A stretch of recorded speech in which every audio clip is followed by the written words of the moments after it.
NFL Insider claims that the Chiefs want Kenneth Walker III. We're going to talk about that. We're also going to talk about some Chiefs draft scenarios now that they traded Trent McDuffie and have some draft capital. Let's talk about that.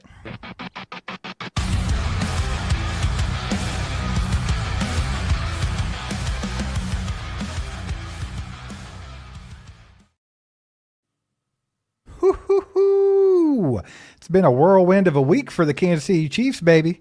Blockbuster trades, high profile, free agency rumors, all kinds of stuff going on. And, it's a massive transitional phase for this roster, Mike. Coming off a bad 6-11 season, it's time to rebound. So the rumors are flying. We're going to talk about all that and much more. But before we get started, while you guys are hitting the like button for your boys here and helping us get out to more people and have a good stream tonight, shout out DraftKings for sponsoring tonight's live stream. There is nothing like the rush of game day, and that's why we've teamed up with DraftKings Sportsbook to help you get started. If you love the thrill of live betting, DraftKings has got you covered. You can bet live on star player props and in-progress games right as they happen. Right now, new customers can bet just $5 and get $200 in bonus bets if your bet wins. Simple as that. Just sign up using our promo code ACU. With DraftKings, the crown is yours.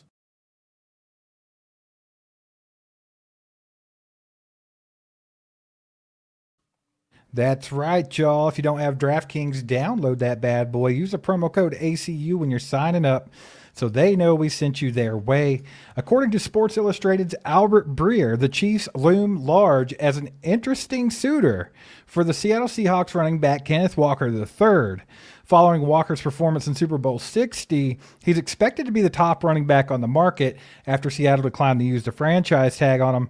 He notes that the Chiefs are desperate to become more explosive in the run game, especially with Isaiah Pacheco about to hit free agency and maybe even Kareem Hunt.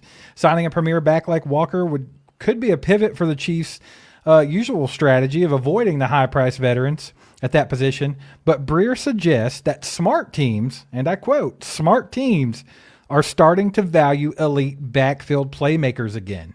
Mike, are the Chiefs going to go after Kenneth Walker III? Right. Well, we don't know. There was a report that came out yesterday that said we're only giving $8 million. But we've talked about this, Steve, off camera, and we don't think that Brett Veach sat down in a room with a guy and said, I want you to go leak this afterwards. Yep. We're giving $8 million per year, not a penny more. You go tell the whole entire world what our free agency We'll give $8 strategy million is. for a running back, but not one penny more. Not a penny more. You tell the world. You tell the world 7 days before free agency our exact plans. Okay? So Yeah. I'm not buying this. I'm not buying this BS. Like, Brett Veach will spend what Brett Veach wants to spend, and he'll make sure it happens. The salary cap is kind of a myth. We've been talking about this forever. Look how quickly. All we heard all the entire offseason is the Chiefs are in cap hell. They'll never get out of this. It literally took 2 moves to free up $50 million. It took 2 moves, and we're on we're in the green by a mile over here. We literally had to argue with people right here on these live streams that the Chiefs wouldn't have money for anything. I'm like, Brett Veach will snap his fingers and we will have a lot of cap space. It happens every year. Dude, why do you guys continue to say, we can't afford it? We can't afford it. We can't afford it. Yeah, do what the Eagles do. Put on a bunch of void years. But do what Brett Veach does and just give people cash up front every year, okay? You're just paying people in cash. We're not paying with credit no more. $8 million, not one penny more, not one damn penny. More. Only yeah, right. $8 So million. look, it's possible. Look, we've already read that the Seahawks have offered him $10 million and said to go test the market. Now, look, that means presumably someone is going to overpay for him. They're going to give him probably $12 million. Denver Broncos. Right. So are the Chiefs going to be able to get him for 12 to 13 to 14 million? I think that's a little overdone. Yeah. But what they could sell him on is this. Look, we'll match maybe what your highest offer is. You come to Kansas City, you don't even have to be here. You can be here for 2 years. If you want to stay longer, we'll work something out. If not, go get a payday again when you're 27 years old. We'll make sure you get a double payday before year 30. Just come give us 2 to 3 years. Maybe they can sell it with that. Again, we kind of talked about this earlier on the Vertical live stream. Are the Chiefs a selling point to teams that want to come chase championship rings? After last season, can you say that, hey, if you want your best chance to go get a Super Bowl, go to a team that struggled and go to a team where Patrick Mahomes, the greatest player in football, is recovering from a knee injury? Right. I don't know. They didn't seem to want to be beating the door down to play here when Patrick Mahomes was fine 3 years ago. And That's when we were correct. going for a three-peat, there wasn't a lot of people banging down the doors and taking cheap deals to come here. So I don't know. I just think the landscape of the league and the world is changing. These guys aren't worried about winning. They're worried about being the highest paid at their position. They're worried about whatever they can get. They're more worried about their bank account and their social status more than putting rings on their finger. That's for sure. I think they're more worried about being as crazy as Clifton over in the chat, talking about Mahomes being a Carson Wentz clone. What the hell? That's a little wild. Hey, buddy. do you need attention, Clifton? Because you just got it, buddy. Come on, Cliff. Hey, we'll give you a little attention. We'll give you a hug. Do you feel it? Do you Steve, feel speaking it? of Patrick Mahomes, though, Jay Glazer actually said today that, here we go, this is the news. Patrick Mahomes should be back sooner than week 1. And then he said, in quotations, by far. Surprise, surprise. By far. I told everybody that Tom Brady was delayed over a month, and he had his surgery back in, 2005, 2006? It's only been 15, 20 years since that. Joe Burrow had his surgery. He got back and was throwing by camp. Patrick Mahomes is going to be completely cleared to play football by probably June at the latest, in my Right. opinion. Well, before we get too far off in the weeds, though, you mentioned, are the Chiefs a team that can get people to come here to chase rings? And at this point, that is up in the air because of last season. But, I mean, if you look at the Chiefs as a whole over the last decade, and since Patrick Mahomes has been under center, I think it still has that bit of allure to it. Like, you could go to the Chiefs and you got a chance to win a Super Bowl. I think it's still there. Now, if they were to go have another year or two where they just sucked, that's probably all going to be gone. But I think that could be a bit of a factor. But I think the main factor with anybody in Kenneth Walker's position at this point is money. Because this is your first big NFL contract. You're a running back in the league. They don't last long. Anything can happen. Go get the most lucrative deal you can possibly get. So I think if the Chiefs want Kenneth Walker Jr., they're going to have to get into a pissing match with the Denver Broncos and maybe even the Seahawks if they change their minds. And then that just becomes way too expensive when you could turn around and get Travis Etienne for much cheaper, or you could just say, hey, I'm going to package up some of these picks and make sure I get Jeremiah Love. There's different options here for the Chiefs, and we're going to talk about a lot of those different draft options here in a little bit because now that they have all this draft capital, Brett Veach is in prime position to move up and down them boards the way that he likes to do. So we're going to talk about some scenarios there. But just to kind of put a bow on this Kenneth Walker thing, I want to know what you guys think in the chat. Would you like to have Kenneth Walker? And if you had to pay $12 to $14 million a season for him, would you do it? And the way that I'm going to answer that is no. I'm going to say no. And I'm like bigger on Kenneth Walker than a lot of people. I thought he was a dog coming out of the draft. I thought he looked really good this season and with in the Super Bowl, obviously. I like his run style. I like that he's patient. I like that he has great field vision. He can do a lot of things better than people give him credit for. They say he's not a good receiving back, but I think he's a fine receiving back. I think he does okay in that category, and he's not a terrible pass blocker. I think Kenneth Walker is very, very good. However, for that price tag, I would go more towards Etienne in a heartbeat. It's looking like, okay, so $12 million a year. It looks like the starting value is to beat 3 years, $30 million, because we know the Seahawks have already offered that.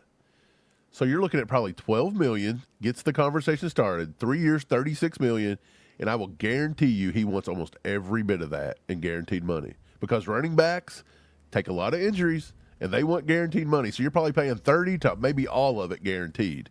So I kind of wonder if do you think he's going to hit 3 years, $40 million? You think he's going to hit that $40 million mark? Somebody's going to pay him 3 years, $40 million. Potentially, yeah. It's not that out of. I mean, he's a freaking Super Bowl MVP, brother. Right, he went that's out there only and about, wrecked what, the best 13.3 defense million?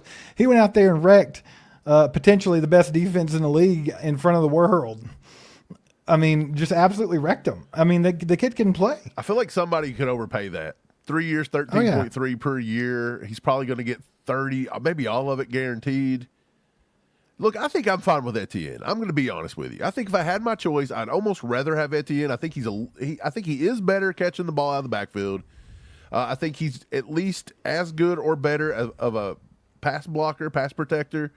I think he's got experience with this offense because he played under Dougie P, so he's got a little bit of this Andy Reid offense with him. I think he's shifty enough. I think he's respectable enough that you're going to have to load the box up a little bit. You can't keep playing these light boxes. To me, Etienne, if you could get him for around $9 million, so like 3 years, 27, 3 years, 30 million max is probably what I would offer him. I would be fine with 3 years, 30 million for Etienne. Yeah, I think that makes more sense to me as well. Y'all get in the chat. Let us know what you prefer because I like to see what you guys have to say. Guys, there's only 55 likes and there's 261 people in here. So I'm going to need you guys to help your boys out a little bit. It takes 2 seconds to hit that like button. Let's get more people in here. Let's have a good night. It's a good night to have a good night. So help us out. I want to see that over 100 ASAP. Let's freaking go. Mike, let's talk a little bit about Trent McDuffie and the trade because I think that's what's been on a lot of people's minds is the post-Trent McDuffie trade draft scenarios. Like that's what everybody's been wanting to talk about lately, and that's what we're going to talk about a little bit. So in case you've been living under a rock, the Chiefs recently sent all-pro cornerback Trent McDuffie to the Los Angeles Rams in exchange for a massive haul, including the 29th overall pick in 2026. And that leaves Brett Veach with a significant ammunition, including 2 first-rounders, number 9 under 29, and 3 picks inside the top 40. Of course, they ended up getting a 5th-round pick and a 6th-round pick and a 3rd-round pick from next year. There's a handful of scenarios here, Mike, and I'm not going to do any specifics, but I'm going to give you like 5 quick scenarios here, and then maybe we can break them each down. How about that? Okay, so right off the rip, you have what GMs and insiders are calling the nightmare scenario. And that is that the Chiefs get to draft Jeremiah Love at number 9. Right. So they don't have to move up, whatever. He falls to 9. Guys like, what's his name, Matt Miller, and some of those guys, they described it as the worst case scenario for the entire NFL. Right. If the Chiefs were to be able to get Jeremiah Love to pair up with Patrick Mahomes at pick number 9. So that's one scenario. Another scenario is the trade down maneuver. Before this trade, the Chiefs only had 6 draft picks. Brett Veach likes to have a lot more than that, and historically, because he likes to move up and down the boards and get the guys that he likes. Now this one is not as likely now that he has the extra draft capital, but it's still a scenario where they trade back at pick number 9 to obtain more draft capital and use it accordingly. Okay, so that's 2 scenarios. The third scenario that I'm seeing a lot from a lot of different people, mainly fans on this one, a blue chip receiver path. Like if the Chiefs, they're at number 9, but they already have a running back, or say Jeremiah is off the board, they could start looking at Carnell Tate because they need something to add juice to a struggling offense from last season. Okay. So that's a scenario there. There's 2 more. Hang with me. Number 4, an aggressive move up. If they see somebody like Jeremiah Love or Reuben Bain or David Bailey or Caleb Downs or anybody that they're enamored with, anybody that Brett Veach is like, I have to have him, then we'll see an aggressive move up because now they have the ammunition. Okay. And then the last one is just rebuilding the secondary. So do they sit where they're at? They draft at number 9, and then they try to replace the hole that Trent McDuffie left at pick 29. So that's the scenarios that we're going to talk about. Let's start with the nightmare scenario, baby. Do you love the nightmare scenario where the Chiefs get Jeremiah Love at pick 9? Because I think, to me, that's best case scenario for the Chiefs in this draft. If they could sit all the way to number 9 and still get Jeremiah Love, and they still have pick 29 and all this other draft capital to move around with, they're in a damn good position to fill a lot of holes with a lot of good players. Absolutely. I'll get to that as soon as I get to this. I hear the train, baby. I hear the train. We got 5 gifted from Tim, baby. Let's get it going. Welcome to the ACU crew, all 5 of you that Tim gifted out. Give Tim a shout out in the chat. Tim, you're a legend, brother. Work out here, Doing Steve. the Lord's work. Look, here's what I like. I wish that thing would shut up. There it is. Okay, here we go. This is what I like. I do like that scenario the best. If you could just sit there and if you could just sit there and you get a blue chipper, you get Jeremiah Love, cool. And also, if you already got Etienne, you don't need to take Love, but if he falls to you, I guess you could consider it. I don't know why you would do that. That's about $60 million guaranteed to running backs. That's a little wild. But at least it's there. Maybe you could even use that to maybe trade back at that point. Maybe somebody wants to come up now. Right. So yeah, I like that idea. I think if you had to go, okay, look, if Etienne and Walker's out, and you had to go with like a Rico Dowdle, or you had to go with just somebody, just in case that Love's not there, you got to get somebody here, and you can't afford Etienne or Walker. You're priced out. You got to go with a Dowdle. You got to go with just pick your poison. You got to go ahead and go with Jeremiah Love if he's on the board, because he's the future. So I do like this option. If we have to sit and you need the running back, I would much prefer 100% Jeremiah Love at number 9 than the other option that you give where you had to go up to get him. Right, and I know a lot of people are like, well, there's Jonah Coleman, there's Jadarian Price, there's Mike Washington Jr., and it's like, they are not Jeremiah Love. They're not, but here's what I'll say. They are not if Jeremiah Love. Love is rated a 99 in Madden, let's just say he's a 99. You're looking at maybe, an 89. You're looking at a serviceable guy. I don't think you're looking at anybody that could be pushing like Bijan Robinson. But there you are. I think honestly Jeremiah Love's floor is the kid from Detroit. So Jahmyr Gibbs. Yeah, so there you go. The rest of them, they've got their hits, they got their misses. There's a reason Mike Washington's not being talked about in the first round. Well, I mean, there are blue chip players, there are generational talents, and then there are good running backs. If you go all the way back to the 2018 draft, you had Saquon Barkley in there. Everybody knew he was the undisputed crown jewel of the 2018 draft. He went number 2 overall. Jeremiah Love could very easily go top 3. He could very easily go top 5. Here's the thing. Nick Chubb was also in that draft. And he was probably the second best in that draft. Some of the other guys that people thought were going to be good, I'll tell you who the Jadarian Price and the Jonah Colemans of this draft were Rashad Penny and Sony Michel. Okay? So that's the difference between a Jadarian Price and a Jeremiah Love, in my opinion. Like, you know what you're getting with Jeremiah Love. He is a generational talent. Yeah. Okay? So I think that's best case scenario. Let's not say Jadarian Price is bad by any means. He could and be it's very also serviceable. not saying that he couldn't end up being the best in the entire draft either. I mean, that could happen. But just historically and from what you know, I mean, to me, there's a gap. Okay, so let's not talk about the Jeremiah Love anymore. Let's get Shiznet Beck in the chat. Says, come on, guys. We got to trade back. We got to trade back and get more picks. And it's like, that's the scenario we're going to talk about now. Now, I was fully on board with this up until the Trent McDuffie trade. Now I don't think that even has to happen. It doesn't. I don't even know why anyone would argue that it needs to happen. Because you're going to get to a point. You're going to get to a point to where if you just trade back to get more picks. Look, I know it's fun that when you're mock drafting, you get 29 picks. Yeah. But in reality, you can't sign no more than maybe 9 to 10 max, and you're still pushing it there. That's a lot. And also, not to mention, this is a draft where you want as many high-end picks as you can possibly get. Right, so which means all these lower round picks, you're using as ammunition probably to go get a guy you really like in the top 150. Exactly. And that's exactly why he got that third rounder for next year, too, because that's going to be the icing on a cake for a deal. You watch and see. I bet you. That's a good draft. It's a good one to hang on to, but I would not doubt a bit if he don't use that to move up somewhere. We'll see, though. So let's talk about this trade down scenario. Like I said, this was more likely to me before the Trent McDuffie trade. You trade back out of pick number 9, you end up with, say, 29 and one other pick, and then you grab a Kenyon Sadiq, Peter Woods, and you call it a wrap for the first round, and you're like, hey, we nailed it. We nailed it. I mean, that would be nice. Right? There's plenty of options, too. Yeah, that's what I'm saying. Options. But now you have pick 29, you have pick number 9, and you have pick 40. You have 3 of the top 40 picks in this draft. So why are we trading back? I don't know if that makes as much sense now, unless you have some kind of elaborate plan in your head and you think that you can perfectly maneuver and pull it off, then sure.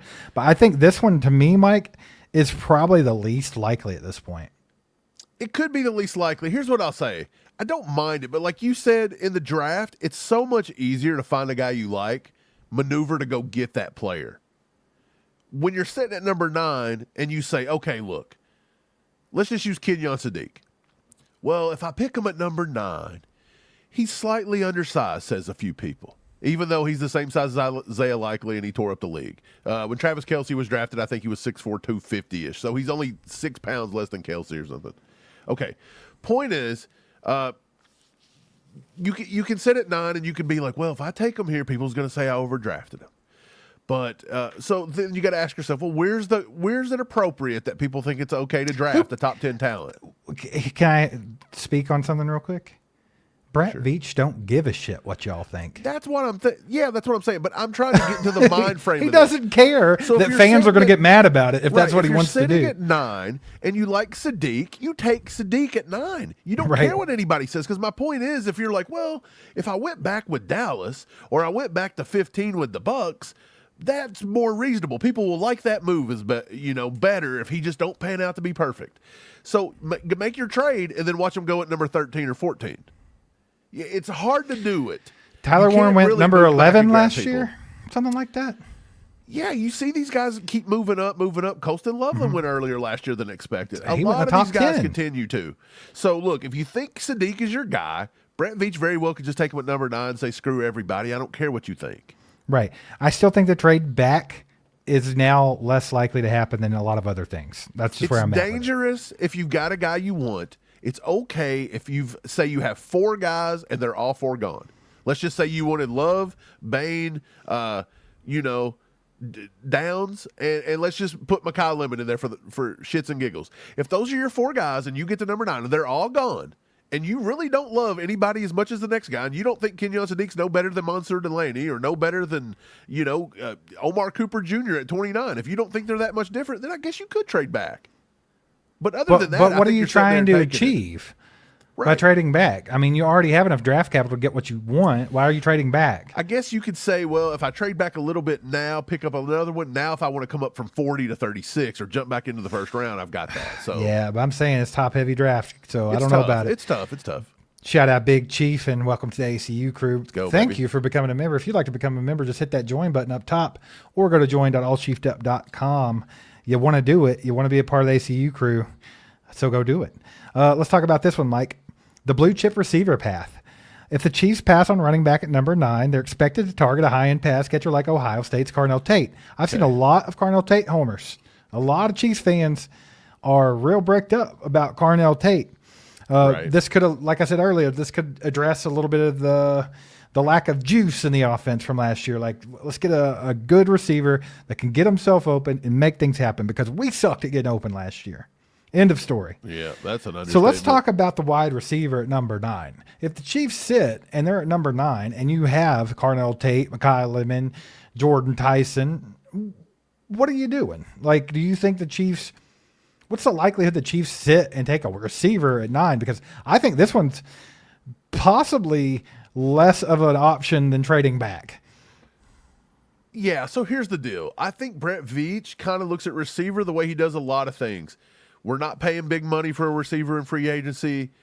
There's a lot of second-round, third-round talent that we believe we can develop or do what we need to do. You may not have to take a guy in the top 3 or, the top 10 picks. You may not need to take Mekhi Lemon. They may think Omar Cooper Jr. at 29 is better. If you want to argue that, I'm fine with it. Look, I said it today on X. It holds true. Jordan Tyson is the best wide receiver in this draft, hands down, if he don't have medical problems. Okay? Agreed. Now, that's a big if, because he's already had the medical. So it's not if he checks out.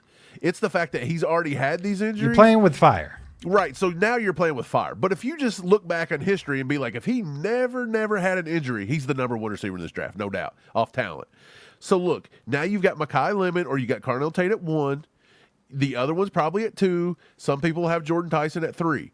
Currently, I'm going to let Jordan Tyson get to his pro day, get checked out by medical doctors, and I've got him number 4 right now. I've actually got Omar Cooper above him. I've had Omar Cooper since early January, Steve. I've been an Omar Cooper fan. Everybody's just now catching on to it. Mike, the wide receiver wizard, has talked about Omar Cooper Jr. forever. So, look, he's probably a first-round talent at this time. So I have him at number 3 and Jordan Tyson at number 4. So if you think about this, is it possible to get a Jordan Tyson at 29? What if the medical slide him down the board?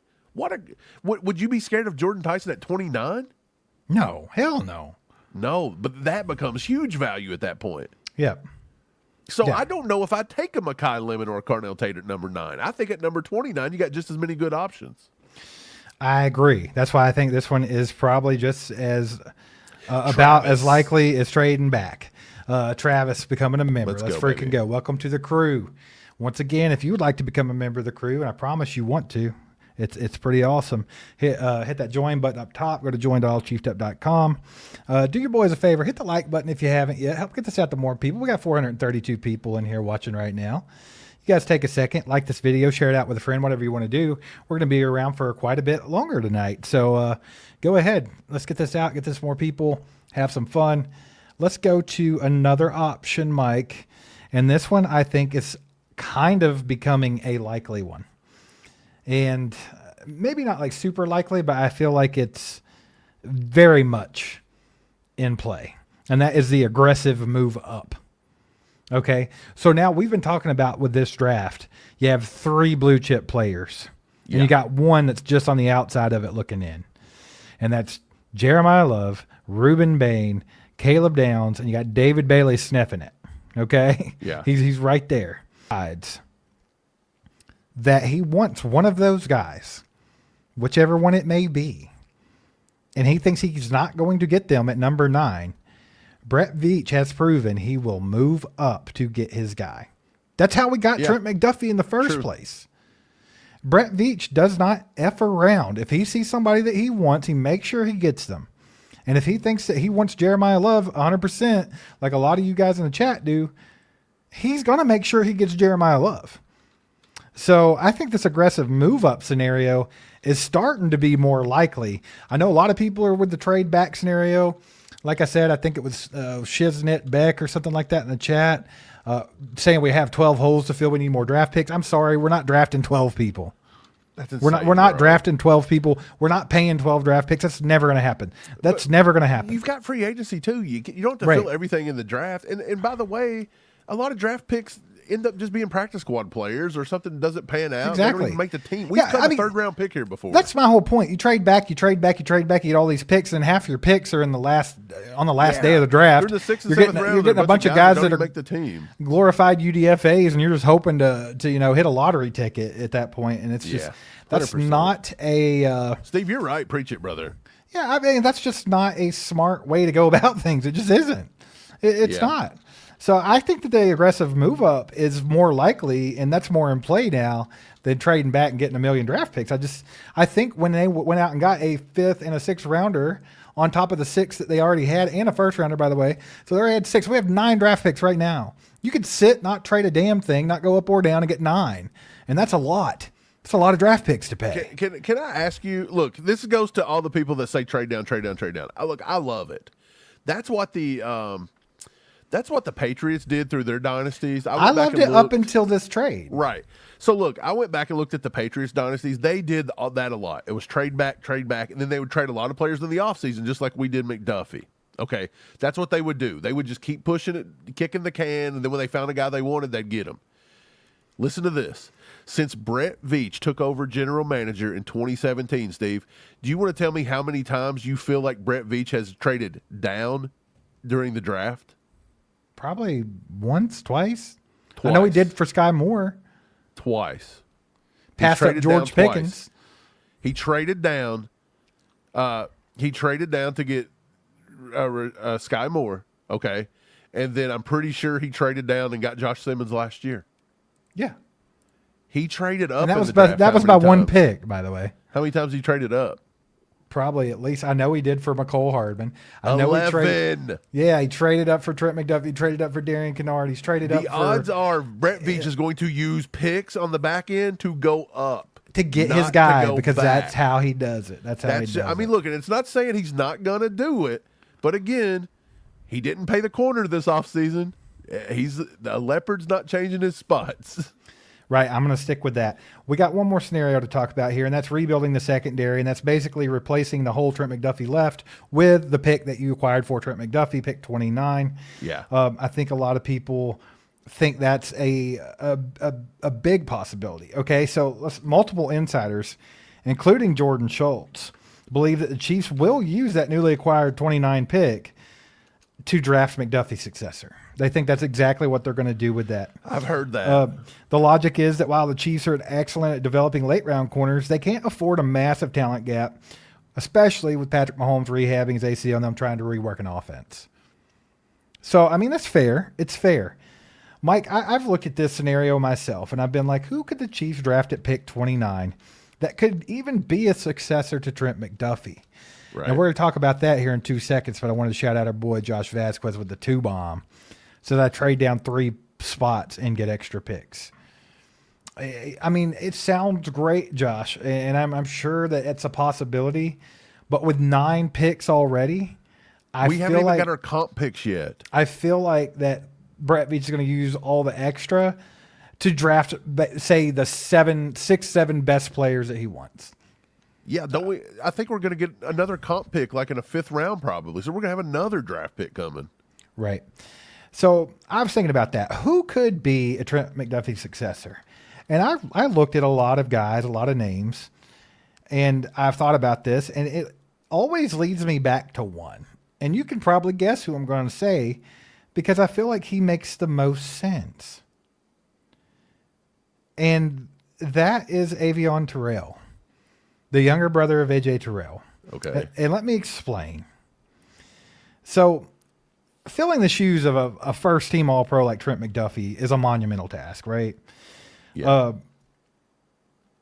The likelihood of doing that 1-for-1 is almost 0. Let's be honest. At least right off the rip. But when I start looking at these guys, if you want to replace Trent McDuffie, you get a guy that is in the mold of Trent McDuffie. Avion Terrell is a guy that people use the term sticky. That's what they said with Trent McDuffie. They said he's a little bit undersized, but he's sticky and he can play the outside. He can play the inside. He can do a lot of things right. He's got an enforcer mentality, just like Trent McDuffie. He's got high football IQ, just like Trent McDuffie. His frame and his strength are very similar. The stout, powerful for their size. Just pure production out of these guys, right? Mike, are you writing a book again? Yeah. Okay. Let me read it when you're done. But, I mean, here's the reason why I say that. Because I think he could be available at pick 29. And I also think that if you were to go to a lab right now with a bunch of scientists and you were like, we're going to clone a Trent McDuffie 2.0 in this lab, I think you would get an Avion Terrell. So that's where I'm thinking if they go this route, like that's kind of what you're looking at. Yeah. Like if you're going to get a pick 29 and use that for a cornerback, it's probably going to be him or someone very similar. Yeah. Are you done? Yeah. Okay. So, yeah, I agree. I do believe that that's where you would look. Avion Terrell is a guy that I like. You like him a lot better than I like him.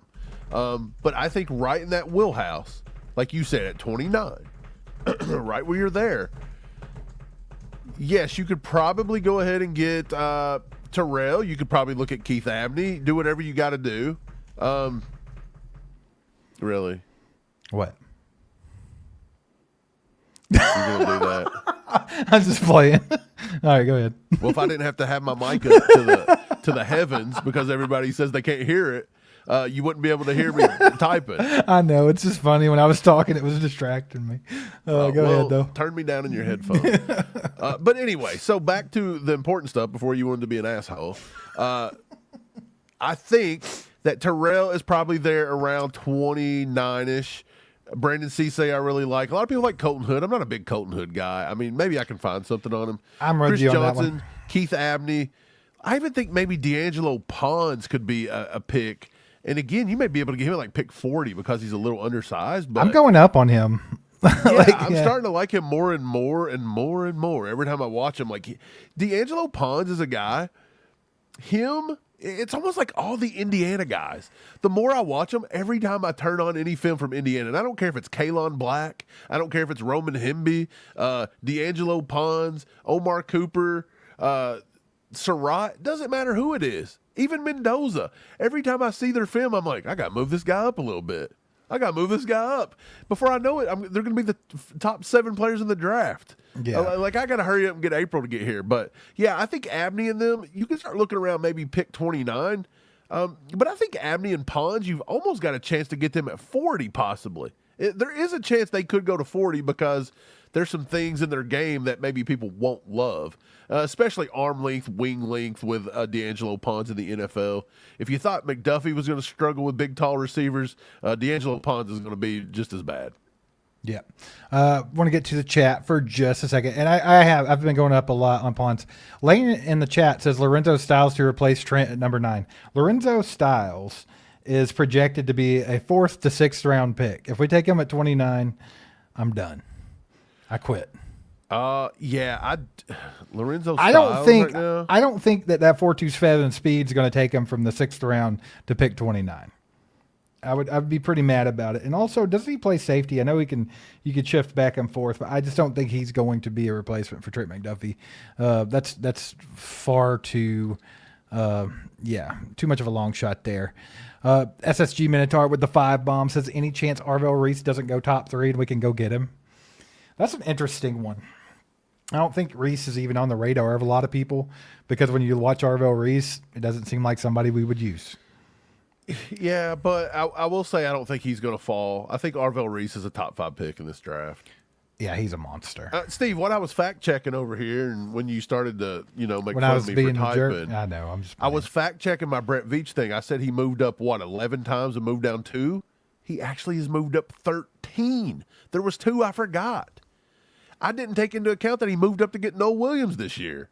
I forgot about that one because it was this year. And I forgot that he moved up. Hold up. I forgot that he moved up to get Chamari Connor in 2023, bro. Look, listen to this. Yeah. Did Listen he to move this. up for Brian Cook too? Or am I crazy? In the 2025 draft, here we go. Let me just run this down really quick. It'll take about 3 minutes. In the 2025 draft, he moved down for only the second time ever to get Josh Simmons from 31 to 32. He moved down 1 spot. That was the second ever time he ever moved down. He moved up to get Noah Williams. He moved up to number 85 with the Patriots. Okay. So in 2024, he moved up from 32 to 28 with the Bills and got Xavier Worthy. He moved up in round 2 from 64 to 63 to get Kingsley. Okay, so he moved up twice that year. 2023, he moved up to get Rashee Rice in round 2 with the Lions, 63 to 55. He moved up in round 3 to get Wanye Morris from 95 to 92 with the Bengals. He moved up to get Chamari Connor from 134 to 119 with the Vikings. 3 straight move-ups in 2023. In 2022, he moved from 29 to 21 to get McDuffie. He moved down from 50 to 54 to get Sky Moore. So far, Sky Moore was the first time he ever did it. He moved up from 158 to 145 that same draft to get Darian Kennard. Okay? Go back to 2021. He sat still there pretty much. He thought he was going to sit still. Nope. He moved up from 175 to 161 with the Jets to get Noah Gray. Okay? 2020. He sat still the whole time. Nope. 7th round. He moved up to get Bo Peep Keys. Okay, 2029, he starts right off. He moved up from 56 to 61 or 61 to 56 to get McCole Hardman. And then he moved up from 92 to 84 to get Colin Saunders. In 2018, he moved up from 54 to 46 with the Bengals to get Breland Speaks. He then moved up from 86 to 75 to get Derek Nottie. And in the final round of the draft, he moved up from 233 to 198 with the Patriots to get a guard named Khalil McKenzie that ended up going to the Raiders. So listen to all that work he done, and it was all going this way, not this way. Yeah. I think it's much more likely for him to trade up than back. Just to touch on Arvell Reese just a little bit more, I do think he's a player that transcends like the whole Spag scheme fit thing.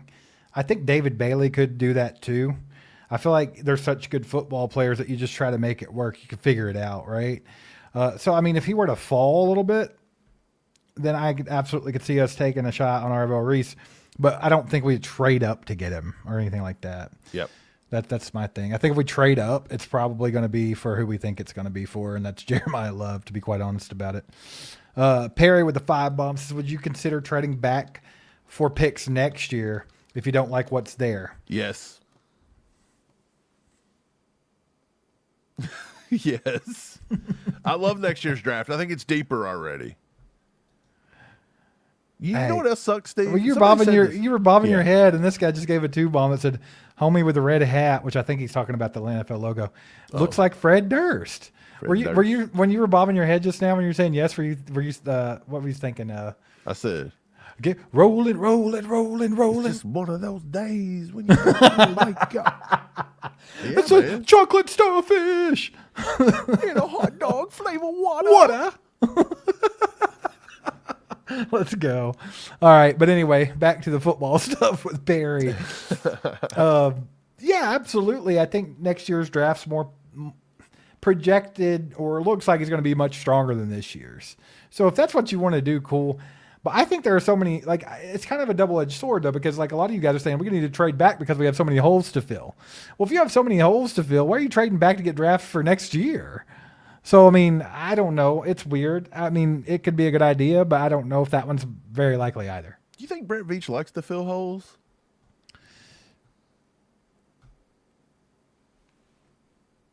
Let's just sit here really awkwardly now. I mean, I don't know how you meant that or anything, but, you know. I meant that I shall call you Boner Thorith. The mighty Boner Thorith. yeah. Yeah, but did you? What were you talking about? Were you actually going somewhere with that, or No, you just? the exact way you thought I was saying it. All right.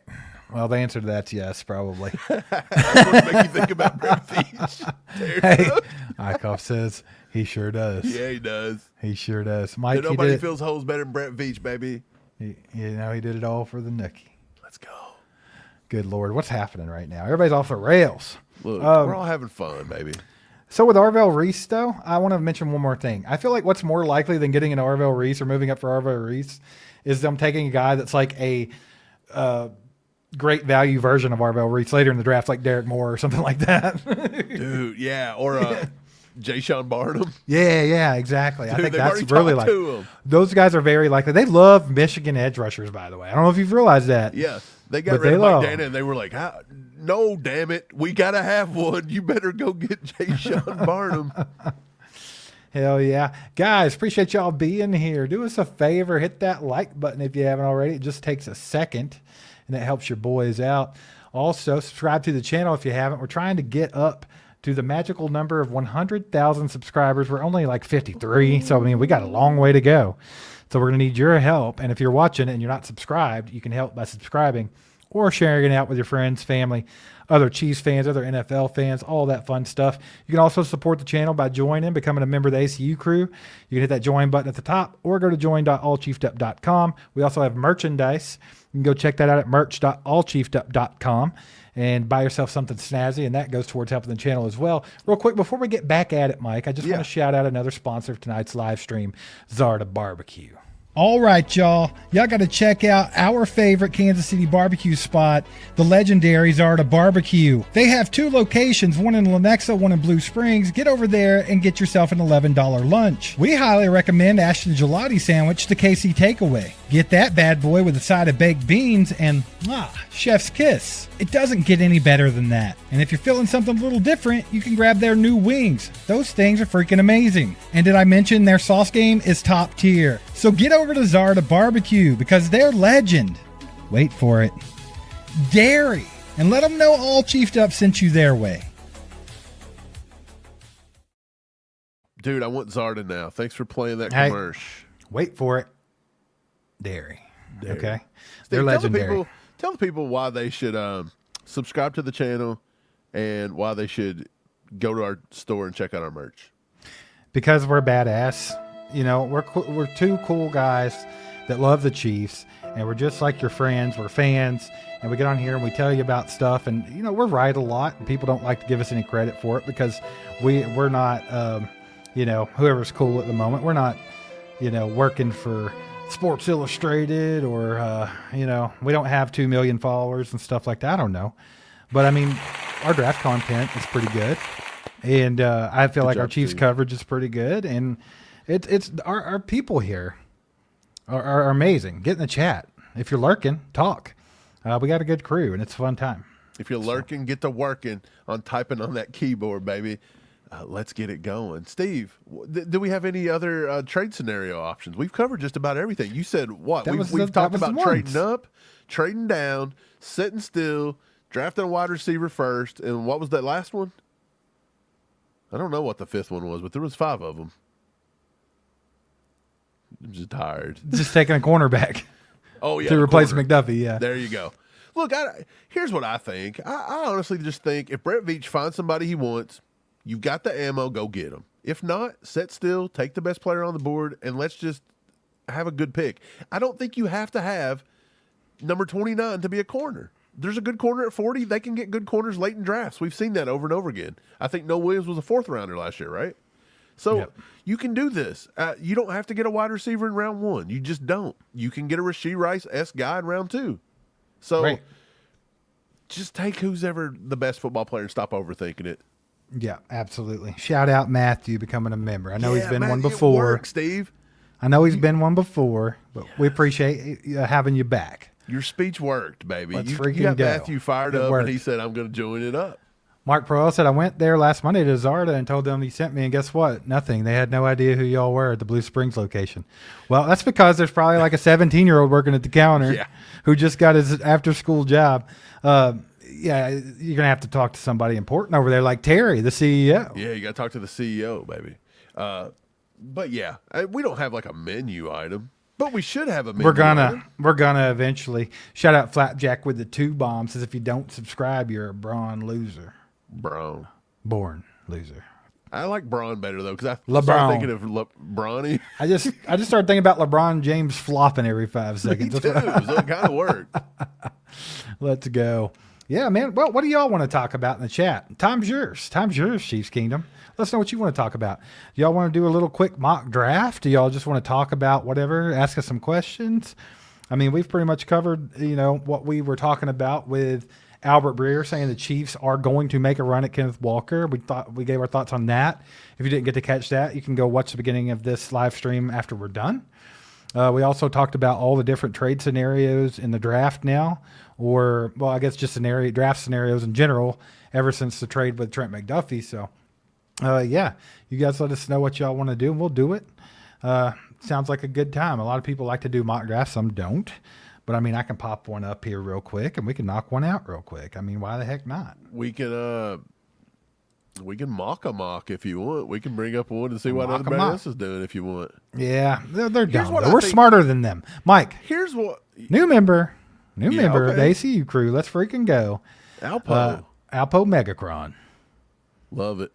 I don't What know I if I was going said to say that right, is, but because Trent McDuffie is gone, to the crew. because Trent McDuffie's gone, P-brains out there, all your sports media P-brains, see cheese, go eat cheese. They're all going to have us taking a corner with pick number 9 now. How much you want to bet? You start seeing Mansour Delaney every other day. Get it out of my face. Get it out of here. Get it out of my face. Mike wants to know, Tate at number 9, Zion Young at 29, Pons at 40. Do y'all approve? I would not be particularly happy with that, Mike. I don't mind the Tate pick, honestly. That's splitting hairs there. Pons at 40, I like. Zion Young at 29 might be a little rich. But here's what I will say, Steve. Was watching Todd McShay today, and I respect Todd McShay. He's one of the guys that I will respect. Him and the guy he's with now, I forget his name, but they've got their own podcast. They've got their own whatever. They were talking today that maybe it's possible that so many people need edges that you may get guys like Zion Young to slide into the first when it's all said and done, because they may just have to grab them because it drops off really bad. Because there's not enough of them? Yeah. Yes, and it drops hard. So they might be. So maybe Zion Young at 29, you still got 2 months before the draft. He looks really good. I wouldn't be mad at this because I do think it fills some needs, and I like like all it. of those players. I think the thing I'd be mad about is Tate at 9. You hate Tate. I don't hate Tate. I do think Zion Young at 29 seems a little rich. I think Tate is potentially the best receiver in this draft. He's definitely amongst the conversation. I just don't particularly think any of these wide receivers are game changers that should be picked in the top 10. Do you think maybe if you move Tate, instead of Tate, what if Reuben Bain fell and you got Bain there, and then at 29 you got Omar Cooper Jr.? Would you like that better? I would like that better. And then you get Pons at 40? I'd like that better. 2 Indiana guys. I think IUs. I think there's a bigger gap between Zion Young and Reuben Bain than there is between Carnell Tate and Omar Cooper Jr. I think they're actually a lot closer than people think. You know who else you might get at 29 as well? Maybe Akeem Mesidor. And I'm not completely out on Mesidor either because I've explained it. He is 25, but He's you're a going to dog, get though. 5 years of him. He's And by a the time dog. he's 30, let him go make his money somewhere. Yeah, but not bad, Mike. Not bad. I Let's like see it, brother. here. As far as free agency goes, I saw somebody wants to talk about free agency and some people want to do a mock. So let's give like 5 minutes to a free agency and then we'll give 5-10 minutes to a mock draft. Does that sound okay to everybody? Let's do I'm that. fine with it. So let's talk about free agency, man. I want to see a good list Is there of who anything you're horned actually. up about, in free agency? I mean, to be quite honest about it, I haven't dug in a whole lot on free agency. And I think the players that we've talked about are kind of the main ones that I feel like should be targets. But I think free agency, and I've said this until I'm blue in the face, but it's going to dictate how Brett Veach drafts 110%. Because I think that there's one player remaining in free agency that I almost feel like I know Brett Veach is going to try to get. Boye Mafe. Is that what you're Boye saying? Mafe. Boye Mafe. He tried to trade for Breece Hall. He tried to trade for Boye Mafe at the trade deadline last year, and he didn't get what he wanted. Brett Veach doesn't forget things like that. When he wants somebody, he goes and gets them. So if he has a chance, he's going to try to get Boye Mafe. I would almost bet it that he's going to be a player in Boye Mafe. So that's the one. Other than that, it's like Etienne and the guys that we've already talked about. Alpo Megacron says, I see us picking up Boye Mafe, knowing how Veach wanted him. 110%. 110%. But I'm with Josh. These are the three that I like in free agency. Oh, me too. These This are my is three it. too. This is gold standard of what we need to get done in free agency. If you could get Boye Mafe, Travis Etienne, Isaiah Likely, and you still have all that draft capital, and you could still go get a Jeremiah Love if you wanted to. Could you imagine having Jeremiah Love and Travis Etienne on the same team? There's been another guy come out and link the Chiefs to Rasheed Walker again. Why, though? If the Chiefs literally go spend $20 million per year again on another bad tackle after you just cut ties with Jawan Taylor, I'm going to lose my mind. I think if they go spend that much money on Rasheed Walker, then there is more behind-the-scenes problem with Joshua Simmons than you thought. Absolutely. Yeah. And I That's just the don't. only way. Look here. Do you like this? What if I give you this? So what were those three you just named? Boye Mafe. Let me just go through. I'm going to take Spot Rack's estimated annual value. Mafe, Etienne, Likely. So Mafe and Etienne. Let's see what they've got these guys ranked here. I'm just going to put it up. So let's go. 110%. And Mike told you this way before Nate Taylor ever said it. By the way, Mike's been talking about this for a while. I think dude, what was it? I was like, dude, John Franklin Myers is the guy. I was just getting ready to bring it up. Yeah. So here we go. Travis Etienne, they're saying right now, is going to go for $7 million. I think it's going to be more than that, but look, let's just put them at their face value. So $7 million to get Etienne this year. Let's just say that. Then you wanted Boye Mafe. So let's go look at Boye Mafe and see what he would cost this year. Boye Mafe is looking like he's going to be $12 million. Boy, he's up there. So you got $19 million now. Okay, and then the last one was Isaiah Likely, and we're at $19 million. Isaiah Likely, let's go see what he is. We're likely to not get him, but Isaiah is. I think he was at what, $7 million-ish? I can't find him. Oh, here he is. $9 million. Okay. So we had 17 and 9. That's 26 plus 7. That's 33 million. Now the Chiefs could get that. They've got enough, but you got to remember you got to sign your draft class. That's going to take about another 10 million first year upper, but it's not going to be completely 8. You know, if Likely's 9 million, his first year is not going to be 9 million. That's just going to be his average. Right. So, yeah. So let me throw out a different scenario, and this is what I was getting ready to do. What if you took John Franklin Myers at $7.8 million. So we'll just say $8 million. So you touch on a guy who can go inside and outside. Love it. So now you don't have to say, oh, we got to take a defensive tackle. You got to take Peter Woods, or we got to take David Bailey. No, you've got a guy that can move both ways.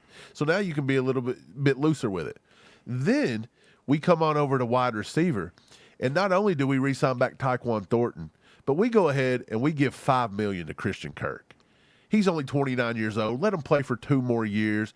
Be that Juju-esque kind of guy. He's very good, too. He's underrated. He's very good. I think he's never played with a quarterback nowhere near Patrick Mahomes. I think he'd be good for this offense. So there you go. You've got 2 wide receivers in Tyquan Thornton and Christian Kirk.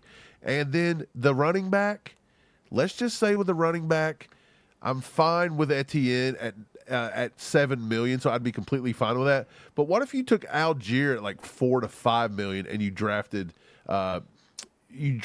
Jeremiah Love? I could see that, but if you cannot get Etienne, then you got to draft Jeremiah Love. That's what I think. So I'll keep Etienne. So do you like Etienne, John Franklin Myers, and who's the other one? I kind of like the Likely thing too, though. I'm telling you, man. Yeah, I think so.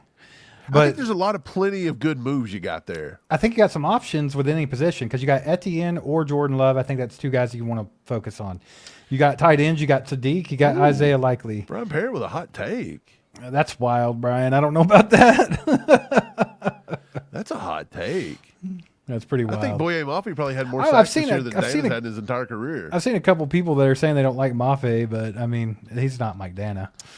Obnoxious Gas says, can you guys tell us why Simmons left last year? I know you guys heard something, but never said what it was. I mean, I don't think it's going to hurt anything now, and I know stuff's personal and everything like that, but allegedly, family member, sickness, a lot of stuff going on, and he needed to be there. Yeah, it wasn't his mom. No. And it was a potential, and it's not been 100% confirmed, but he had something to do with it. Like, he had to be there. So I don't want to say exactly what it was because I don't want to out him, but he had to be there. It was a sickness, and that was what it was. And he was needed. He was needed. Legit for family. It wasn't a cop out. He didn't go to rehab. He wasn't addicted to something. He wasn't quitting the game. He literally, there was a sickness in the family that wasn't his mom, but he needed to be there for it. And for whatever reason, it could have been emotional support. It could have been that he needed to be there for a blood transfusion. It was, yeah, that's what I think. But he had to be there. He had to be there. So that was it. But yeah, so let's do this. You keep bringing up all these scenarios and everything. Free agency could get a little wild. And that's coming up real soon, like within a week. I mean, you got tampering starting here in 5 days. Tampering? Does it start Monday? It starts on the 10th, I think. Legal tampering. It might. I was thinking for some reason it started on Monday. But maybe it does start Maybe on it is the Tuesday. 9th. I don't know. Okay. We'll see. Well, let's go do, and I'll just do it here. That way we can do it quickly.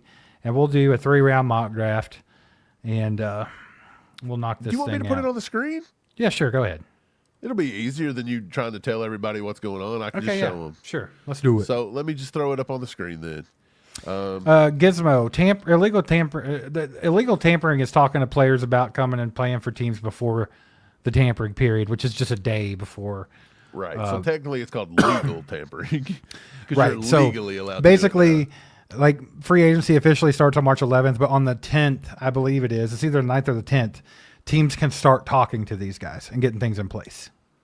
Absolutely. So let me make this a little bit bigger on the screen. It's the 9th. Everybody's saying it's the 9th and so 10th. It's Monday. Yeah. Okay. Okay. You're right. So we're going to go 7 rounds. We're not going to draft for just need because people don't do that. There we go. And it's usually pretty random, so we're going to keep it kind of random. We'll take the Chiefs. I have not done a mock draft since they've added that extra pick for us on here. Me either. Well, I kind of did it today just trying to show people what it would look like if you took Jeremiah Love, like if you traded up. By the way, that's another thing, too. If we were to trade for Jeremiah Love, we never talked about this. To get up to the Titans, you would have to give up both of your first-round picks. That's what it would take. It would take both first round. You'd have to give up 9 and 29 and go to 4. If you didn't give up 29, you'd have to give a 3rd round this year. It sounds terrible. 2nd round next year. It sounds terrible, but I bet if you asked a lot of people before we traded Trent McDuffie, would you trade Trent McDuffie if it meant that we can 110% get Jeremiah Love and we get a 5th round pick, a 6th round pick, and a 3rd round pick next year? And I bet you a lot of them would say yeah. It's possible, but look, when I threw It's it how up you say on- it to people. Yeah, when I threw it up on X and they seen how it played out, there was a lot of people being like, "No, we can't give that up for a running back." And I'm like, "Well, this is what you're all clamoring for. I'm just showing you like you're looking at it right now." Right. And of course, they were like, "Well, we don't like the picks you took." And it's like, "Well, I literally just took the top player on the board for PFF. Go bitch at them about their rankings, not me." This is another thing I was telling you, Steve. Everybody hates PFF all season long. They say they suck, they can't rate, they can't do this. And then when it comes to draft time, they go look at their draft ratings and their rankings for each player, and they act like it's the word of the Lord, and you can't go against it. It's like, bro, they don't rank very good over at PFF when it comes to draft time, believe me. Yeah. All right, let's roll this thing. Okay, let's get it going. I'm just going to start the draft. We're not trading nothing unless y'all wanted to trade up to number 4, which he did go number 4. Jeremiah Love went number 4. So that's funny. Okay, so let's just discuss what we would probably want to do. Look, there's no way in the world Dylan Thieneman is the number 11 ranked player in this draft. He had a hell of a combine, and he's a good football player, but there is no way that kid is the 11th best player in this draft. But yet PFF has him sitting here in front of God and everyone. Yeah. All right. Anyway, go ahead. So let's look at the positions of need. Stop raging at PFF's Well, I'm crappy just trying to rankings. say, so if we go by their big board, you're in trouble. So let's look at positions of need. Wide receiver. You have Lemon, Tyson, Omar Cooper Jr. I don't think anybody's taking Omar Cooper Jr. Colonel Tate's No. gone already, correct? Carnell Tate's off the board. So you got Lemon and Tyson. There's your two. And I actually think it's a little early for Tyson, maybe. Okay, so let's put – I'm just going to go ahead and put all these. I'm going to put tight end on the board because Kenyon Sadiq should be talked about. Tackle I'll throw on the board just because. Let's put a corner on the board just because, even though I don't think it's going to happen. Defensive tackle, and I will put edge on the board. So out of all of our positions of need, Maui Noah, Mansour Delaney, Spencer Fano, Monroe Freeling, Kenyon Sadiq, Makai Lemon, Jermod McCoy, Caleb Banks, Jordan Tyson, Akeem Mesidor. And out of all those, I don't even think Caleb Banks or Jermod McCoy is worth a number 9 pick. Freeling is not worth a number 9 pick. Spencer Fano, to me, is not worth a number 9 pick. Mansour Delaney is not worth a number 9 pick. Is this wild to say? But, like, now that you have pick number 29, does that put Francis Maiagoa in? It kind of does put Maui Noah on the radar, don't it? Because he's a hell of a tackle, and you don't have anybody after Jawan Taylor. And then, like you said, maybe there's something with the whole Josh Simmons thing that they keep trying to target Rasheed Walker. Yeah, but that wouldn't really make any sense for Francis, though. I don't know. Yeah. What do you do here? What do you do, guys? What's everybody want to do? Put it in the chat. I think taking a tackle here is smart because always protecting Patrick Mahomes is smart. But I believe in the context of needing to fill holes, you're filling tackle depth at this point. You're not filling maybe a starter this year. Right. So I think I would be out with Maui Flapjack. Flapjack says he would take him. Get him for 4 years. Cheap as if, boys. You get him for 5. Yeah. Yeah, because you get that first year option. So most people in the chat are saying Peter Woods and Sadiq. That's who people are arguing. Not arguing, but that's kind of the split that I'm seeing. Sadiq, Woods. It's funny because Peter Woods is now ranked their 30th best player. Which is wild. But some people do have him dropping for some reason. For no reason. A lot of people. I think it was Daniel Jeremiah's got him in the 30, like number 38 now out of his top 50. So do we take Sadiq here and see if Peter Woods is sitting at 29? I don't think that's a real I don't think it's a real life scenario, to be honest. Yeah. I feel like that's playing. I feel like that's playing the game to where you're just picking out a bad you're using board, PFF's draft board to make and then your acting draft like look you're the better. best GM of all time. Yeah. Exactly, I hate that. Yeah. So Okay. look, I think it's between Maui Noah. For me, I would put Kenyon Sadiq as a possible option at number 9. I absolutely would. I like Kenyon Sadiq. I tell you where I'm sitting right now. It's Maui Goa, right? No, in their language, when you got well, I don't care. when you've got the UIG, that's pronounced as an N, so it's Maui Noah. The G silent, and it becomes an N. It's the weirdest thing ever. I don't know. Well, I just learned it the other day. Ain't that cute? Hey, I'm not disrespecting their Maui heritage. Noah. Like if that's the way they would have pronounced it, cool. Who am I? He'd beat me up. All right. Did you see where Kingsley Suamataia said that he would fight Jake or Logan Paul. Yeah. And he called him out. Logan Paul was like, well, I got to take her, but I bet they won't live up to it. Dude, what if Kingsley ended up boxing Logan Paul? Dude, that's insane. Like Logan Paul too, like the wrestler, not Jake Paul, the Yeah, boxer. it said a fight. It didn't really say anything. Right. Was that like a fake wrestling match? Like, I'm No, sorry if you but- guys still believe wrestling's real. Like Logan Paul is a very athletic guy, and Oh, yeah. I get that, but I still think Kingsley could just pick him up Let's and not slam talk him. about Kingsley fighting. Anyway, let's go ahead. Let's go ahead. can't do that. I'll tell you where I'm at here, and I think that a lot of people in the chat are with me as well.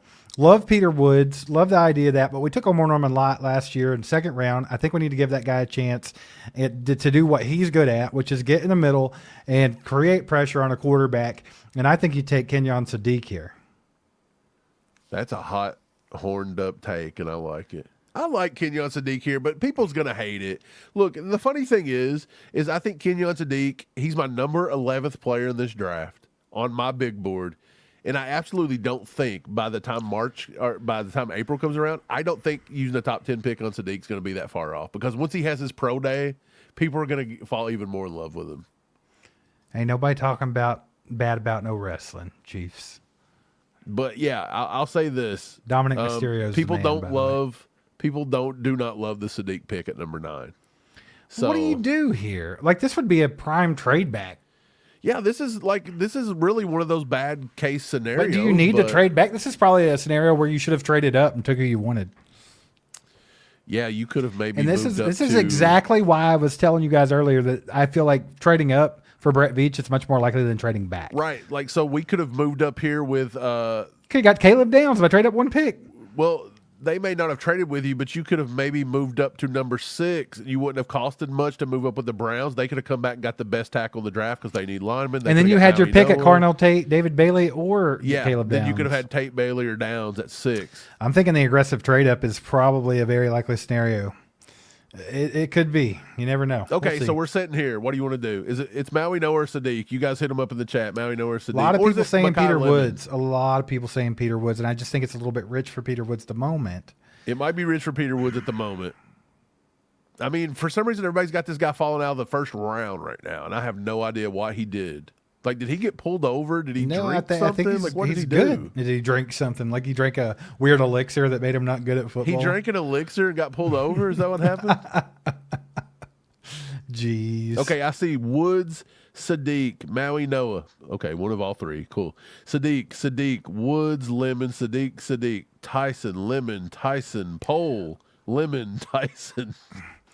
We don't have time to poll everyone, so y'all just say what you think. I think Sadiq's winning this one. I think take Sadiq and see what happens at 29. Sadiq is winning. Okay, look, let's take Sadiq and just see how bad the draft could pan out or how good the draft could pan out if the they Chiefs did it. really took Sadiq at number 9.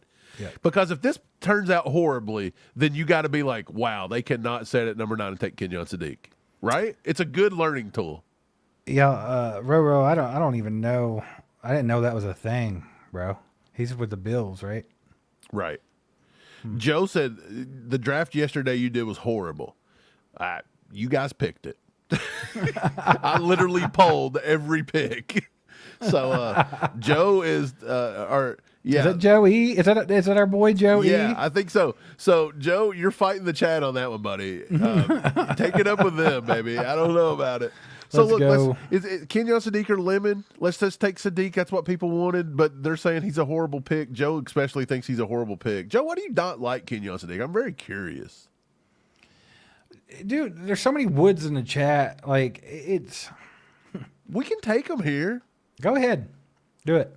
And then see what's left for you at 29. I just feel like this is really low. You're cruising for an F on this pick here, ladies and gents, because they've ranked him a 30. And I don't think he's a 30, but I probably, on my big board, 20? I'm going to be very candid with you.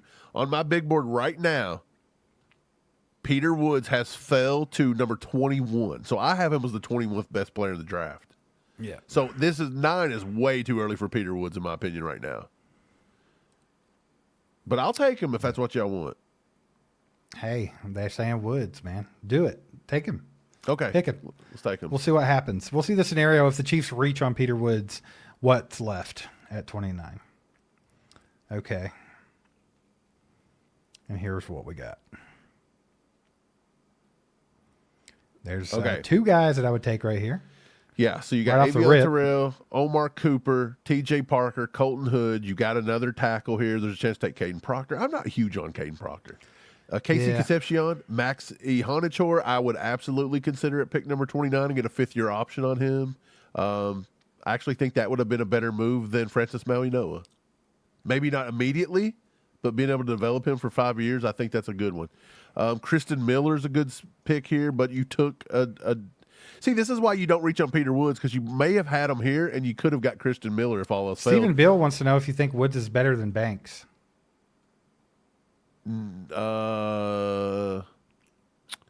Woods is my number 21. Kristen Miller is my number 20. And Caleb Banks is my number 24. So, yes, I've got it Miller, Woods, Banks at the moment.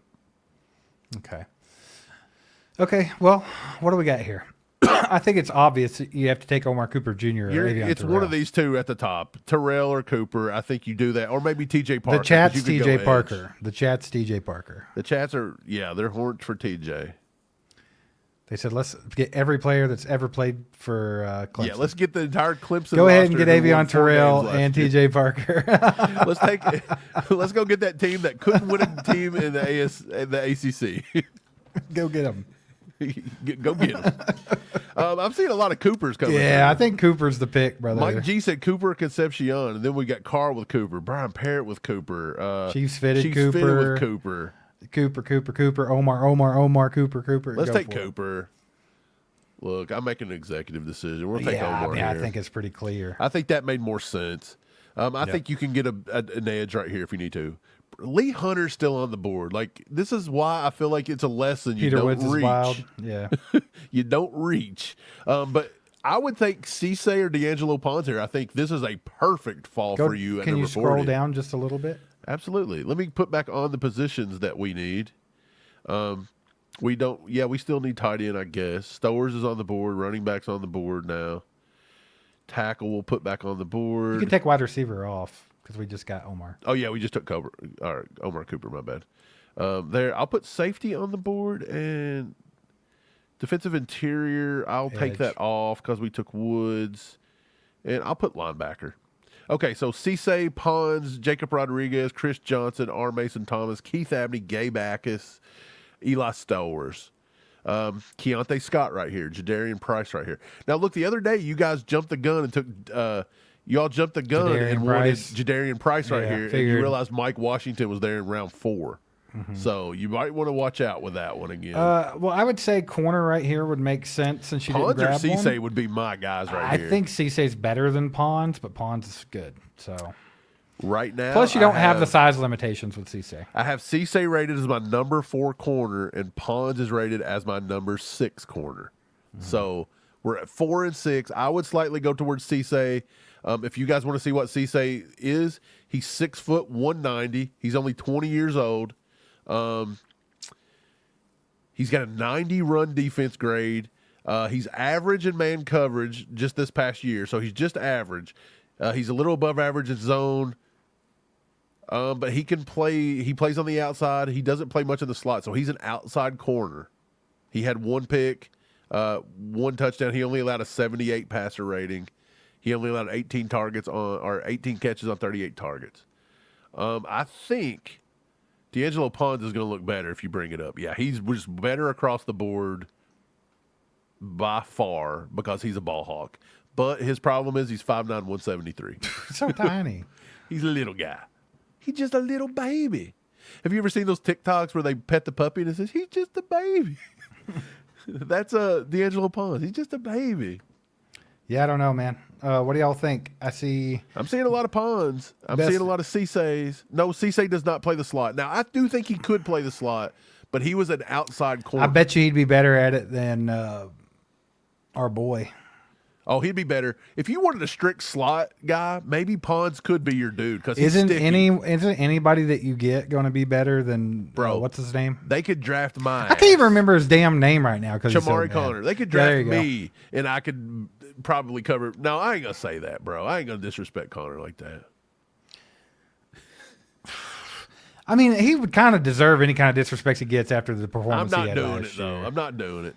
Yeah, I'm but, better than that. Who are we taking, Pons or Cisse here? I'm gonna snort a I'm going to snort some boom boom stick. Sniff it. Okay, we say Pawns. Look, KC Chiefs fan for life said Pawns and it's not close, and then Carl said Pawns can ball. And you know what? That's what we'll do. Let's just take Pawns. Go with a wee little man. Let's just take the little guy, put him in the slot, and be done with it. Hey, I like him. I think he's a hell of a player, man. A couple people said linebacker, dude. I think Gabe Flapjack Backus was saying would have been Rodriguez. a great pick right there. Gabe Backus would have been a great pick, but nobody likes Gabe Backus like I do, apparently. Flapjack and Joe E were both saying get the linebacker there. Rodriguez? Mm-hmm. I think the pick there was Gabe Backus, ladies and gentlemen. Or R. Mason Thomas. I don't like R. Mason Thomas. I feel like he's a little too small. Yeah, and you took D'Angelo Pons. Well, he's not rushing the passer. No, but good Lord. And he's not setting an edge. So, okay, man, here's our pick so far. We got Peter Woods, Omar Cooper. I thought we were doing 3 rounds. Oh, we are. No, we're not. You got the whole thing. No, I put all of them on there. All right, well, we got to get this thing in gear, baby. Real quick, though, Jacob with the 5 bombs says, I don't know if y'all talked about it. I don't hear anyone talking about Algier to KC. What's your thoughts on him?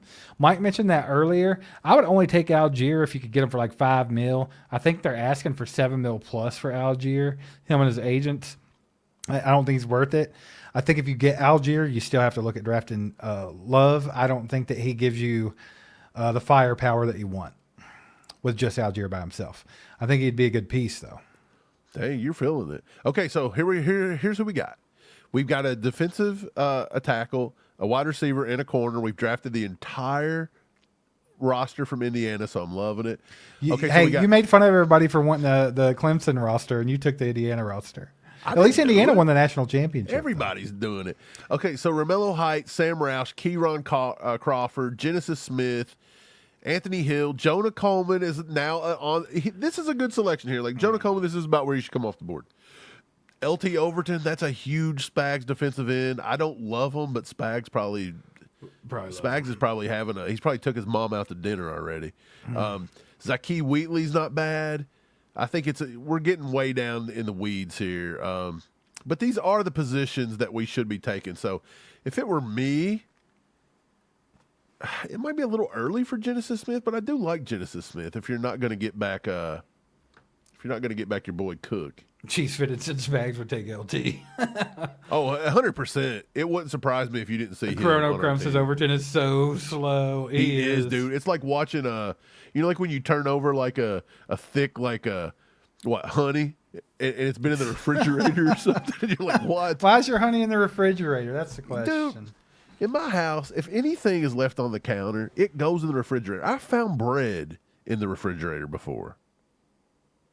Okay, so I found my car keys in the refrigerator. Somebody said put them in the ice bowl. I live with savages. Look, I would think Jonah Coleman's a great pick here. Look, we're not going to care what PFF rates us. So, honestly, I would be fine with Jonah Coleman, Seth McGowan, Emmett Johnson. I would be fine with Katron Allen. I'm sure Mike Washington's still on the board. Any of those running backs I'd be fine with at 74. Wouldn't you, Steve? Like, would you argue over Mike Washington at 74? No. I don't think I would either. I'd be okay. Brian Parrott is just he hates that we haven't picked an edge yet. But I mean, is there one available here that's any good? I don't know. Romello Height literally weighs about the size of a. He's D'Angelo Ponce, but yeah, he's literally. I like him though. 6'3", 240. This dude is like the size of a DK Metcalf. He's good though, and he's a little older. He's about 25. What's Keyron Crawford? He ain't no bigger, boy. He's like D Ford, 6'4", 250. I honestly have no dog in the fight right here. This is a part of the draft where I don't just pick it. Sam Roush, maybe. Mike Washington. Somebody said Mike Washington went second. Is he on the board? He's got to be on the board, right? Let me just put just. No way he went that high. Dude. I'll be damned if he didn't. Dang, bro. He did. Somebody. Wait, where the hell did he go? Someone took him in the second round? No, top of the third. Okay. Okay, that makes sense. That's still crazy he went before Jaron, if Danny okay. Dennis Sutton was still on the board, I'd take him in a heartbeat, but I think he's gone. I'll check your edges. Let's check the edges for Brian Parrott just freaks out, bro. Yeah, Dennis Anthony Sutton's Lucas, Jay Sean Barnum. I think at this point with edge rusher, to me, I think you wait till that. Like I think that, dude, but with who's there, this is I would. I know what you're saying, but this is what I was going to say. I think, yeah, You know you're what I was saying saying? that right now you might as well just wait. But this may be what I was telling you Todd McShay was talking about earlier. That all those may go early in the first round because once you get past that little group, Romello height down is all like, you know what I mean? Yeah, this group of edge rushers sucks ass. Like I would Right. rather go down. So I think you hit more of a sweet spot around Jay Sean Barham, Nadami Tucker. Max Llewellyn, Caden Yeah. Curry. Yeah. Yeah, so maybe I keep telling people this, but Gabe Akis at 40 might have to be the pick. Like that seems to be like the cutoff point is our pick 40 for a pass rusher. Isn't that wild? Yeah, well, what are we taking here? We still got a lot of rounds to go.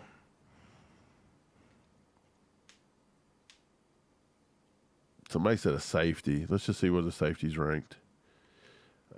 Just put best player available on the board so we can see everybody. Here it is. It's Elijah Okay. Surratt, Zach Branch, Romello Height. Have you took a Deion receiver Burks. yet? No. No. Yeah, we took Omar Cooper at 29. Oh, that's right. Okay. Never mind. Grayson Hatton at 21, but you guys reached on Woods. I think what we're learning is defensive tackle is deep, so you don't reach. Defensive end, not so deep. You may want to grab one.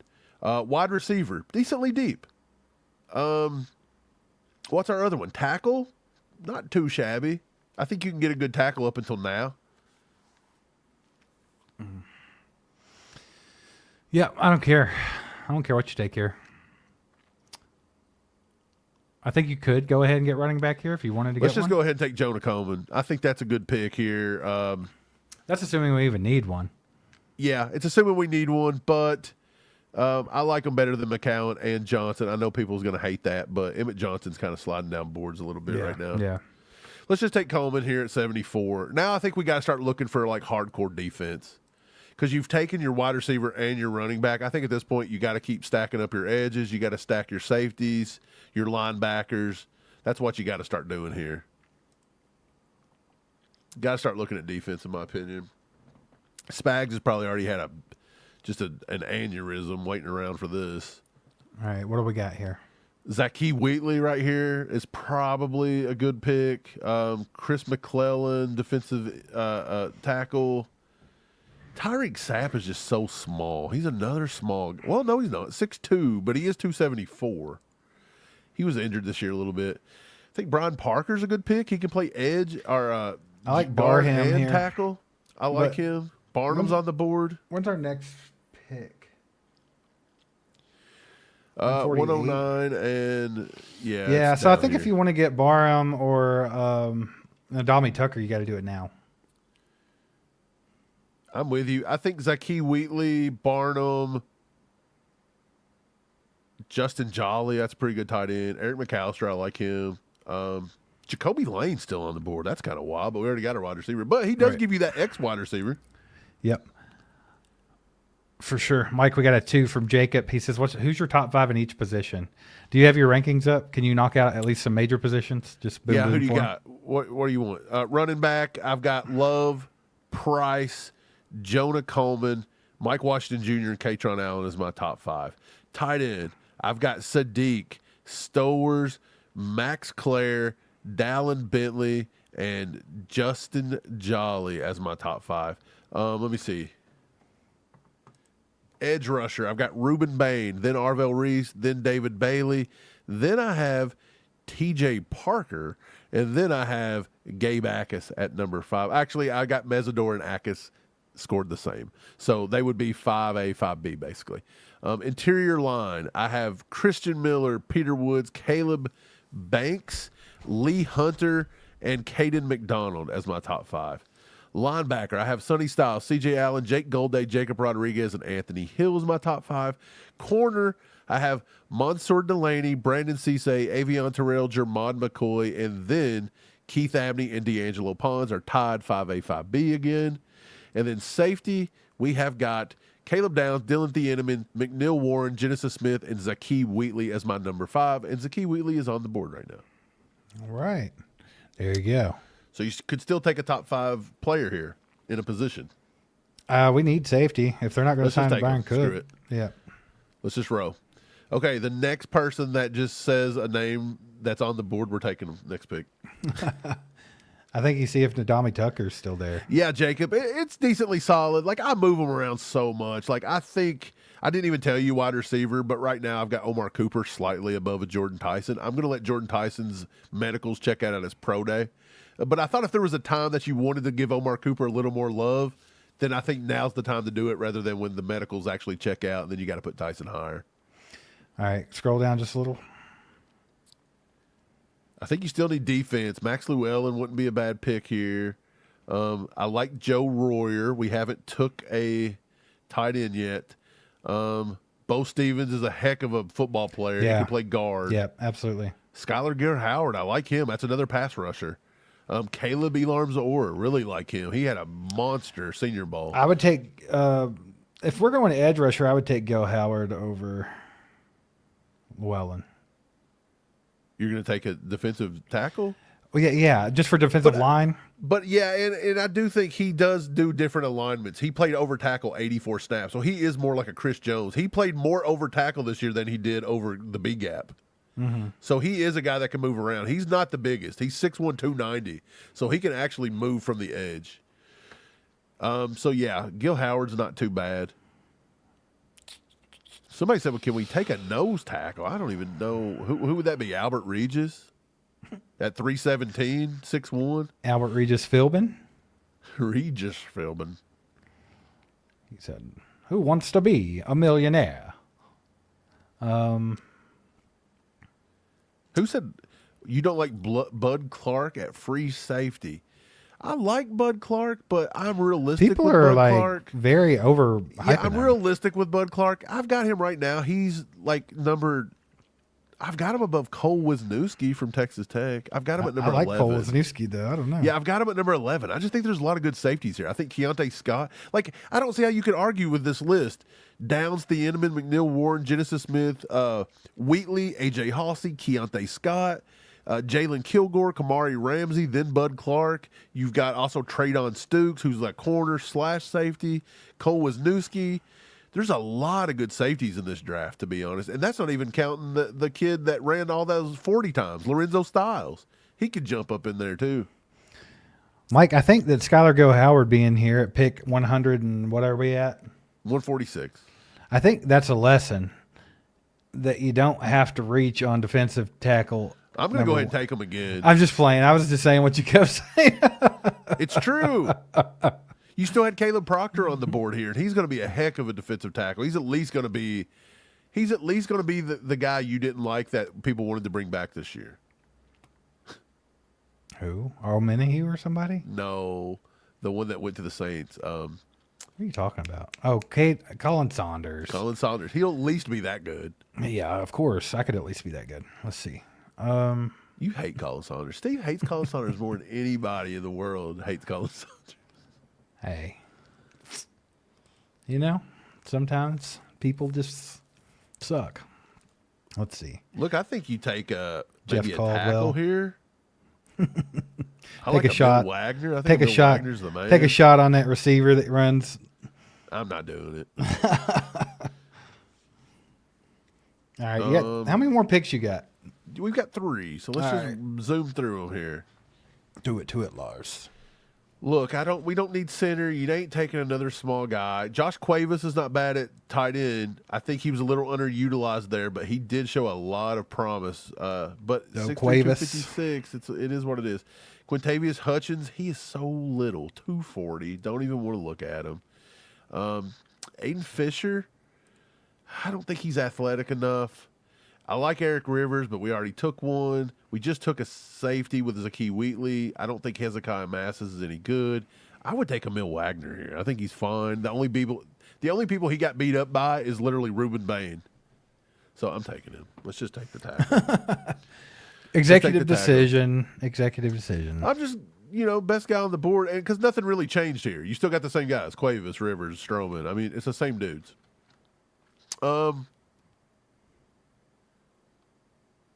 Steve, there's your boy Gillenborg. You can pull him off here. You want him? Executive decision? We don't have They're going to rank it bad. They're going to rank it bad, but yes. Let's just do it. Who cares? Yeah, let's do it. Let's see what the last one. Boy, this is a horrible looking draft, huh? This is why you don't reach in the first round, ladies and gentlemen. If I don't reach on Pete Woods. Yeah, it looks like Peter Woods at 9's a reach. Pete's what? But again, Pete's Woods. Peter's Wood. But then again, this is PFF's draft board too, so you never know how it's going to play out. So at least you know on PFF's draft board, Peter Woods at 9 is a bad idea. That's what we know. Rupert Murdoch, Oscar Delfino, Kendrick Lawson. Man, do you remember Dane Key at Kentucky? Yeah. Goes to Nebraska. There's so much hype and he sucks. He just was horrible everywhere he went. I don't know I like why. Barry Brown better. Is that the kid's name? Yeah, Barry Brown. Y'all want to take Taylor Green, the Arkansas quarterback? Yes. He ran a 4.3. Get him. We could make him a tight end or something. Wait, I got an idea. Should we take Josh Cameron here? Another big wide receiver. He could play your X. I don't care what y'all do. 6'1", 224. Let's take Josh Cameron. I don't care what y'all Let's do. just double up receiver here. Oh, this is going to get brutally destroyed because I'm telling you, Peter Woods right off the bat's going to give us probably like a D or an F. Yeah. It's going to be horrible. Omar Cooper. You'll get an A for that. I think they'll screw around and give us maybe a B. Maybe I a think B. they'll give us a B. I'm telling you, I know PFF better than PFF knows PFF. Our lowest, Jonah Coleman may be the highest graded pick we get. Let's see what they did. Come on. D-. D-. Oof. Cooper did get the A, so they give Cooper the A. Okay. Pons, C+, guys. Too little. Pons at 40. That's ridiculous. Too little. Here too comes little. Jonah Coleman. C. They give us a C, bro. Oh. Okay, B- for Wheatley. Okay, cool. A B- for Skylar Gill Howard. Not bad. A B for Emil Wagner. Look at Mike pulling out the Emil Wagner win. A D+ for Gillenborg. We knew that. But we knew you that. know that's coming because for some reason they don't put tight end as a need for the Chiefs. Like they that, get and they Kelsey's also plays at the have time. John Michael Gillenborg at 191 on their big board. Josh Cameron pulled a C+. They give us an overall a B-. Look, I think a lot of Chiefs fans would be kind of excited about this draft, to be honest. If Brett Veach pulled this draft, I think a lot of Chiefs fans would be like, Brett Veach did it again, ladies and gentlemen. I don't know. I wouldn't be too happy with that one. I'll just say that. I think people would like it, though. Maybe. I don't love it. I think we could have done a little bit better there. But, man, we've been on here for 90 minutes. We appreciate you guys being with us. Steve, let them have it. Just give them a rundown. Guys, hit that like button on the way out if you haven't already. Subscribe to the channel if you haven't, because we're the best damn Chiefs channel out there and you need to be a part of it. Hit that subscribe button. You can be a member of the channel, the ACU crew. Just go to join.allchiefedup.com or hit that join button at the top. It's $4.99 a month. It's cheaper than your bag of Funyuns. And we have a lot of fun stuff. We give away stuff on live streams, all kinds of things. Also, if you miss any of the vertical live streams that we've been doing lately, members can watch replays of those in case you miss them. So you got some perks there. You can also go to merch.allchiefedup.com, buy yourself something snazzy, and it also helps the channel out as well. Appreciate you guys for being here, and we'll be back next time. Go Chiefs. Wow.